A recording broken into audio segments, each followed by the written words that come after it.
Bienvenidos. Esto es Actitud Saludable, un espacio dedicado a la información para la prevención y el cuidado de la salud. Cada emisión con diferentes temas de interés pensados en ti y el cuidado de tu familia. Actitud Saludable es presentado por Hospital Galenia, más que un hospital.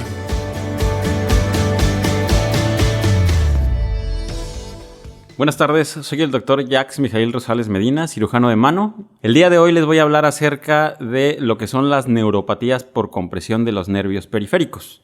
Nosotros tenemos en total 31 pares de nervios periféricos como tal y 12 pares craneales. Todos estos son nervios que salen de la médula espinal, o sea, del sistema nervioso central, y se encargan de llevar la información de este mismo sistema hacia la periferia, y es el que nos comunica con todo nuestro entorno para poder agarrar las cosas y para poder movilizarnos, precisamente para hacer nuestras tareas diarias.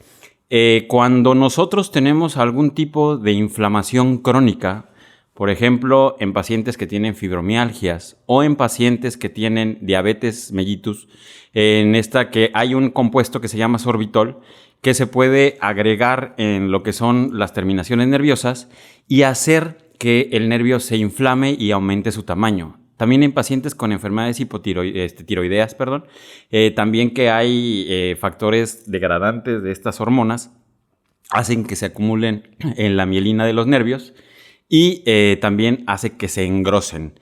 ¿Qué pasa cuando se engrosa el nervio? Al momento de que, por ejemplo, en los miembros superiores van pasando entre los músculos y al pasar por canales muy estrechos hace que se atrapen. Como por ejemplo en la muñeca que tenemos el túnel del carpo. Aquí, al momento de que el paciente hace movimientos de flexoextensión de la muñeca, obviamente el nervio mediano, que es el que se encuentra en esta parte, viene acompañado de 9 tendones flexores. Entonces, a la hora de que hacen esta flexión, pues obviamente estos tendones lo aprietan y empieza el paciente a manifestar principalmente parestesias, o sea que se le duermen los dedos, empieza a presentar disminución de la fuerza, principalmente a la flexión, tanto del pulgar como de los 3 primeros dedos, en el índice, el medio y la mitad del anular. También se encuentran dormidos. Y aparte, como les decía, la flexión a la hora de agarrar las cosas, pues obviamente empieza a entorpecerse. También tenemos otro ejemplo, que es un poquito más arriba en el antebrazo. El nervio mediano también se puede comprimir en una estrechez con un músculo que se llama pronado redondo. Aquí, al momento de que el paciente hace el movimiento circular del antebrazo, hace que se atrape y causa los mismos efectos los mismos síntomas que el túnel del carpo. Pero el problema es que cuando a veces nos llega la consulta no se identifica porque solamente se explora el túnel del carpo y no se ve más allá en el antebrazo. Entonces, cuando se trata, solo liberan o tratan esa parte de la muñeca y obviamente pues el paciente sigue con las molestias porque no se ve arriba. Entonces, siempre hay que descartarlo. Aquí serían neuropatías por doble compresión, que eso también es muy frecuente en las extremidades superiores.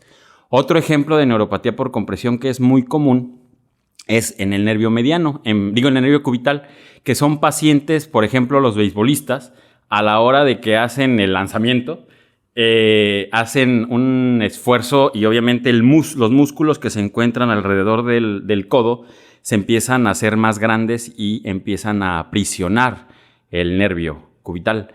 Y a la hora de aprisionarlo, pues obviamente empieza a inflamarse y luego empieza a perder la sensibilidad tanto del meñique como la mitad del anular.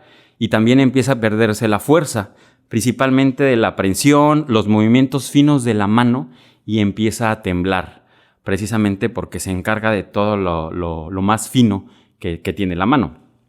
También puede haber una compresión a nivel de la muñeca, que se llama síndrome del canal de Guyon, pero no es tan frecuente como la compresión que se encuentra a nivel del codo. Otro también neuropatía por compresión frecuente es el atrapamiento del nervio radial. Y esta puede ser en el tercio distal del brazo y también en el tercio proximal del antebrazo, en una zona que se llama arcada de Frost. En esta, cuando, por ejemplo, en los bateristas, a la hora de que hacen el movimiento, empieza a hacerse más gruesos los músculos también y empiezan a atrapar ese nervio. También me han llegado mucho a la consulta pacientes que utilizan mucho la computadora y mantienen las muñecas y los dedos en extensión. Entonces, el mantener eso mucho tiempo y aparte con las manos en pronación, o sea, con las muñecas hacia adentro o las palmas hacia abajo, y a la hora de que están escribiendo, pues obviamente están sobrecargando los músculos que se encargan de extender la muñeca, extender los dedos y extender el pulgar. Y estos aprisionan lo que es el nervio radial. Y al aprisionarlo, pues obviamente se empieza a dormir toda la parte posterior de la mano y aparte principalmente del pulgar, el índice y el dedo medio. También empieza la disminución de la fuerza a la extensión y también empieza un temblor fino, que eso les molesta mucho. También esto es principalmente en las extremidades superiores. También tenemos atrapamientos en las extremidades inferiores, como por ejemplo en pacientes que por alguna prótesis de cadera le estuvieron manipulando o por alguna caída que tuvieron, aprisionan un nervio que es muy grande, que es el nervio ciático.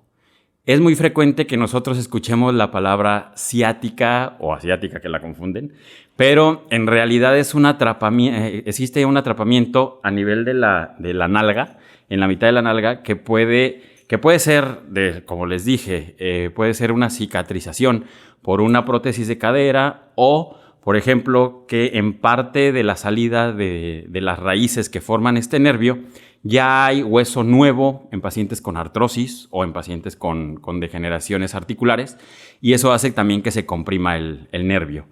A veces nosotros tenemos que liberar esto para que el paciente no pierda principalmente la movilidad de la pierna y el pie. Y también ahí involucra una rama terminal que es el nervio peroneo que hace que el pie se caiga. Esto es muy característico de esta lesión, de este tipo de pacientes que llegan con una marcha claudicante, se llama, que tienen deficiencia de un músculo que es el glúteo medio y tratan a la hora de que caminan, tratan de levantar la cadera para compensar la deficiencia y es como una marcha en pato. Y también pues, tienen la caída del pie, precisamente porque tienen también una afección, pues obviamente de todo el nervio ciático que afecta el peroneo. También hay compresiones solamente del nervio peroneo, que esto se encuentra por el cuello del peroné, que es precisamente en el tercio proximal de la pierna. En fracturas de cuello de peroné o en pacientes que tienen problemas de la rodilla o inflamaciones crónicas también puede haber este tipo de lesiones. O también en pacientes que usan tacones por mucho tiempo pueden atrapar el peroneo superficial y tener mucho dolor en lo que es el dorso del pie. Y pues obviamente con un dolor ardoroso y aparte tener una pérdida de la movilidad o pérdida de la fuerza. Se les empiezan a arrastrar el pie, pero es precisamente porque tienen una compresión. En el momento que nosotros llega este tipo de pacientes, como les digo, tanto de datos de compresión de extremidades superiores y de extremidades inferiores, nosotros lo primero que vemos es obviamente una exploración física. Tanto los antecedentes que son importantes, como les dije al principio, en pacientes que tienen diabetes, hipotiroidismo, que tienen sobrecarga de trabajo, o sea, para irnos guiando y ya después explorarlos. Siempre es muy importante en estos pacientes explorarlos. Tanto hacer nuestras maniobras ya dirigidas a todos los nervios y también en la marcha a la hora de que tenemos que valorar pensando en un atrapamiento en las extremidades inferiores, por ejemplo. Ya después el tratamiento va más encaminado a corregir o a liberar estos nervios. Obviamente, si nosotros vemos que llega un paciente que trae un dolor exagerado y aparte ya tiene pérdida de la fuerza, para nosotros ya es una urgencia relativa y tenemos que liberar ese nervio. Pero si vemos que solo es un poquito de pérdida de la sensibilidad, que es reciente, todavía se puede manejar con antiinflamatorios, con medicamentos que se llaman neuromoduladores, que esos van a bajar el dolor y aparte pues bajamos la inflamación y obviamente ahí sí los podemos mandar a terapia. Pero si la terapia no funciona, sí tendremos que liberar el nervio. Lo que nosotros no queremos es que el nervio sufra cada vez más y como está atrapado, pues no lo liberemos y eso se difiera y llega a perder la fuerza tanto de las extremidades superiores como de las extremidades inferiores. Y obviamente esto dificultaría toda la comunicación con el medio exterior para poderse desenvolver en su vida diaria. Utilizamos también algunos diagnósticos o complementos diagnósticos como por ejemplo resonancias para descartar que no haya alguna compresión en la columna cervical, que esto también puede, por medio de hernias y eso, nos puede dar el daño en estas raíces. O también en pacientes que tienen algo que se llama síndrome de salida torácica, que ya les hablará otro doctor acá. También puede haber una compresión de todos los nervios arriba de la clavícula, que también puede llevar a una deficiencia de la movilidad y mucho dolor en el brazo, que muchas veces se hace por descarte, pero se puede ver por ejemplo, en una sola radiografía, se puede ver que no haya un hueso extra que se llama costilla cervical.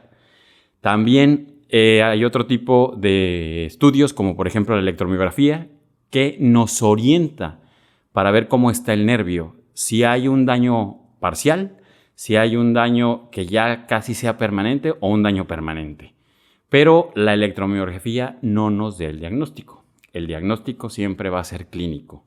Entonces, por eso pues, los invitamos para que vayan a la consulta. Si ustedes empiezan, obviamente, con pérdida de la sensibilidad de alguna parte de su mano o alguna parte de su pie o de sus extremidades como tal, o pérdida de la fuerza, entonces podríamos pensar en una neuropatía por compresión.